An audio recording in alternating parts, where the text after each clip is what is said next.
আসলে প্রশাসন প্রশাসন আসলে কি বলবো বিভিন্ন রাজনৈতিক দলকে ফেভার দিচ্ছে। প্রথমত বিভিন্ন রাজনৈতিক দলের নেতারা এখানে আমাদের আচরণবিধিতে বলা ছিল ১০০ মিটারের ভিতরে তারা কোনো ধরনের ইনফ্লুয়েন্স করতে পারবে না। কিন্তু বিভিন্ন রাজনৈতিক দল যখন ইনফ্লুয়েন্স করে তখন আমরা প্রশাসনকে যখন বলি তখন প্রশাসন বলে আমি আসলে কিছু করতে পারবো না। এই ধরনের কথা বলেছে। তারপর দ্বিতীয়ত একজন এজিএস প্রার্থী তিনি বারবার ভিতরে ঢুকছেন এবং হচ্ছে যখন ওইখানে রাজনৈতিক দলের শিবিরের যখন তিনি ভিতরে ঢুকে যাচ্ছে তখন তখন যখন ওই হচ্ছে বিএনসিসি বিভিন্ন স্কাউট গ্রুপের আছে তারা বলছে যে ওনাকে যখন জিজ্ঞেস করা হচ্ছে কেন ঢুকতে দেওয়া হলো বলছে যে ১০০ বার ঢুকতে দিব।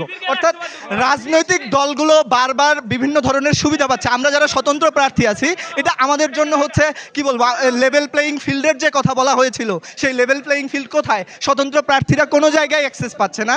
ওইখানে পুরো রাস্তাটা তারা দখল করে রেখেছে, লিফলেট বিতরণ করছে, আমরা স্বতন্ত্র হা করে দাঁড়িয়ে আছি।